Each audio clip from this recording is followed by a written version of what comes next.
तो हम theorem start कर रहे हैं। If J is nil left ideal in an Artinian ring R then J is nilpotent. J क्या है? नील पोटेंट आइडियल होगा अगर ये nil left ideal Artinian ring का होगा। मतलब आर्टीनियन रिंग का मतलब एक जिसमें डिसेंडिंग सीरीज़ होगी और उसमें मिनिमल आइडियल एग्जिस्ट करेगा, मीन डिसेंडिंग सीरीज टर्मिनेट हो जाएगी, तब नील लेफ्ट आइडियल जो है नील पोटेंट होगा। और कोई भी नील पोटेंट आइडियल होता है वो नील आइडियल होता है। तो इसका प्रूफ हम ऐसे स्टार्ट करते हैं, क्योंकि नील पोटेंट जे को नील पोटेंट प्रूव करना है। नील पोटेंट का मतलब डेफिनेशन अभी मैंने आपको बताई थी, ये डेफिनेशन आपको बताई थी कि देयर एग्जिस्ट नेचुरल नंबर के सच दैट आई के इज इक्वल टू 0। तो मतलब अगर नील पोटेंट आइडियल है तो J raise to the power K is equal to 0 होना चाहिए। हम सपोज कर लेते हैं कि this is not equal to 0 for some positive integer के।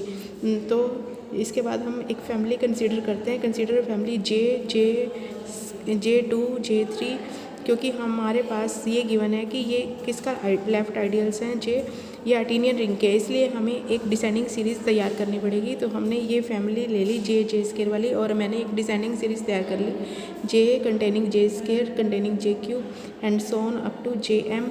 और क्योंकि आर्टीनियन रिंग है इसलिए जे एम के बाद ये टर्मिनेट हो जाएगी। इसके बाद जो है this is equal to J M plus 1 equal to J M plus 2 and so on. तो because R is Artinian ring this family has minimal element. जो मिनिमम एलिमेंट हमने सपोज जे एम ले लिया, तो अब जे एम को हमने B ले लिया। तो बी स्केयर क्या होगा? J2M होगा। मतलब एम से बड़े, यहाँ देखो जितने भी एलिमेंट्स हैं एम से बड़े पावर वाले वो सारे इक्वल टू जे एम ही होंगे। तो इसलिए B2 is equal to J2M हो गया, क्योंकि बी जे एम है तो this is equal to J M ही होगा which is equal to B. इसका मतलब क्या हो गया? B square is equal to B.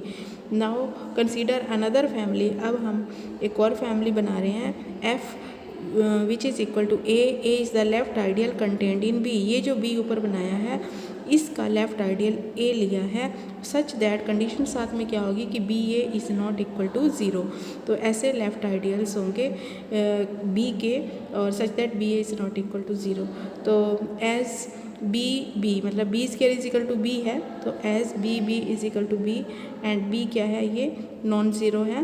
B is non zero क्योंकि बी इज़ नॉन ज़ीरो, क्योंकि जे के आप नॉन ज़ीरो लेके चल रहे हो। J K is not equal to 0, B is non zero, therefore F is non empty since it is the family of left ideals of an Artinian ring. इसलिए क्या है कि इसको टर्मिनेट होना पड़ेगा। और देखो आगे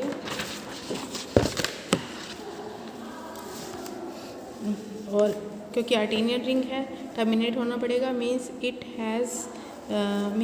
हैज़ मिनिमल एलिमेंट।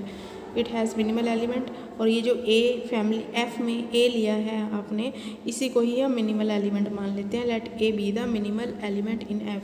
देन क्योंकि एफ की फैमिली में होने के लिए ये कंडीशन है कि B A is not equal to 0। तो B A is not equal to 0, that is there exist A in A such that BA is not equal to 0 because A is an ideal, therefore BA is contained in A। और ideal की definition के according, क्योंकि ऐसे होता है ना A B belongs to S, तो A minus B belongs to S, ऐसे ही आर ए या A R belongs to S, तो उसके according B A belongs to A या B A is contained in A। तो एंड बी, फिर आगे बी ले लिया हमने, बी ऑफ बी ए, ये बी स्केयर ए हो गया, बी स्केयर बी ए होता है नॉट इक्वल टू 0। तो B A is not equal to 0, इसका मतलब बी या ये जो बी ए है ये हमने ए की जगह लिखा है। तो इसका मतलब ये जो बी ए है this B A belongs to the family F. Now the minimality of A, क्योंकि ए तो मिनिमल एलिमेंट था, इसका मतलब ये जो बी ए है ये किसके इक्वल होगा? ये इक्वल टू ए होगा। तो इसी से आगे लिखा है 10 B A is equal to A इस यहाँ से b ले लिया, ये a और इस a से भी a ले लिया for some b belongs to b, but then b(i)a is equal to a for all i greater than equal to 1, क्योंकि हमने b स्क्वायर a लिया ना, b स्क्वायर a, तो इसलिए b(i) ले सकते हैं i greater than equal to 1 के लिए, b(i)a is equal to 0 since b is nilpotent. अगर नील पोटेंट है तो इस a को 0 होना पड़ेगा, इस a को, b नील पोटेंट है तो इस a को 0 होना पड़ेगा।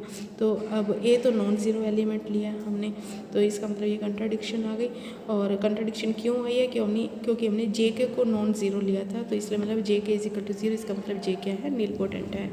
तो इसके बाद आगे देखो, लेट नेक्स्ट थ्योरम है ये, late R be Noetherian ring, then sum of nilpotent ideals in R is a nilpotent ideal।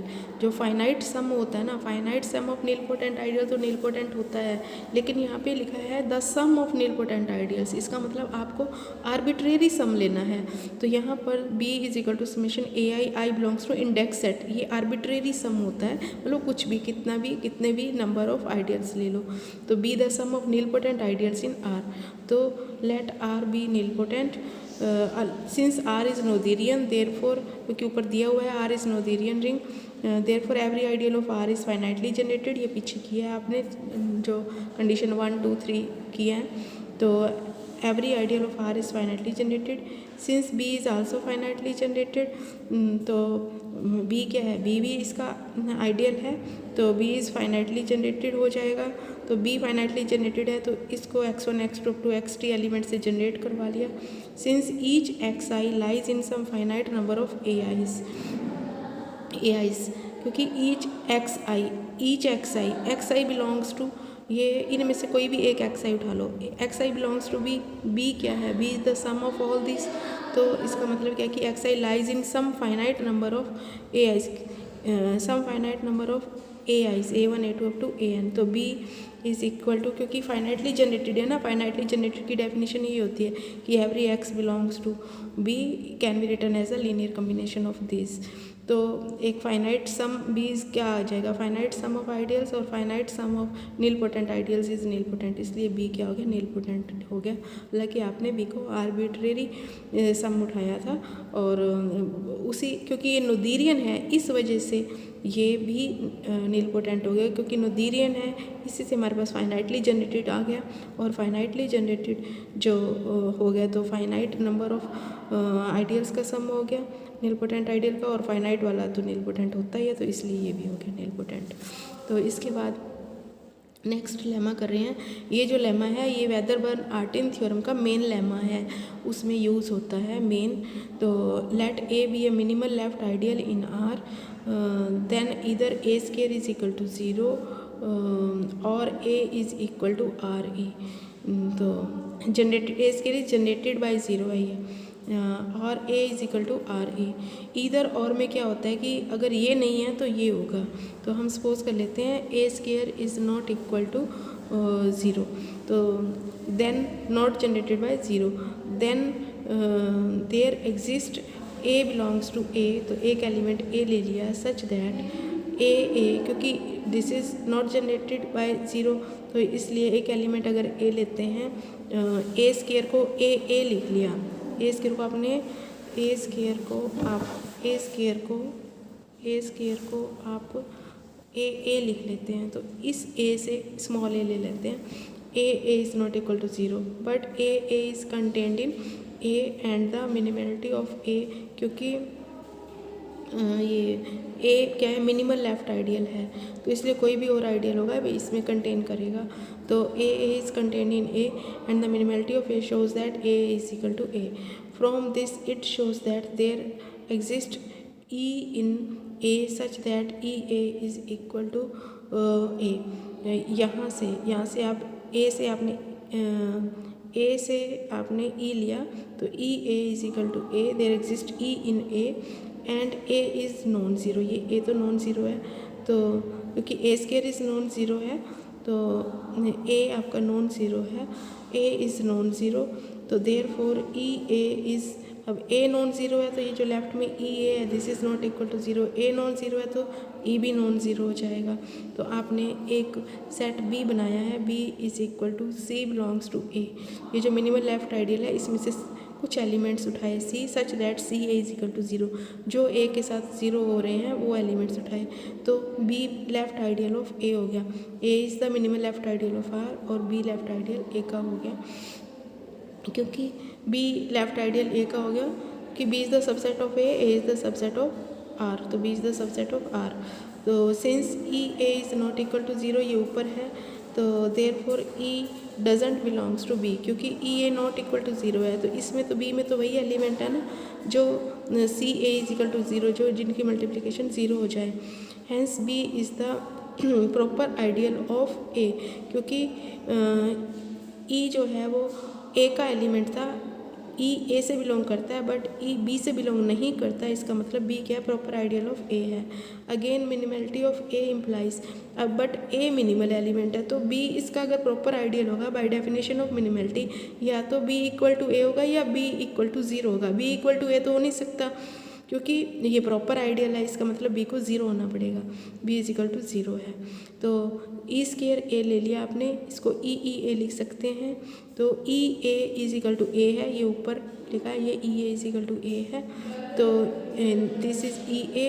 और अब इसको वापस कंबाइन कर लो, E square A minus E A common ले लिया, E square minus E A is equal to zero, A non zero है।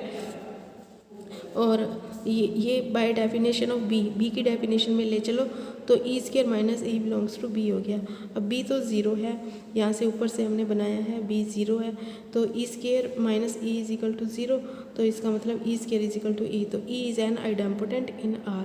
तो A non zero, E is non zero and E is idempotent, तो E is equal to E square को E लिख लो, E का मतलब this belongs to R E, क्योंकि E belongs to R होता है। तो दिस ई बिलोंग्स टू ए था, ए इज कंटेंट इन आर था, तो ई बिलोंग्स टू आर हो गया, तो ई बिलोंग्स टू आर ई हो गया। Therefore R E is a non zero subset of A, but by because non zero subset of A minimal है, non zero subset of ए ये इसका नहीं हो सकता क्योंकि ए ही मिनिमल है, इसलिए इसको ए के इक्वल होना पड़ेगा।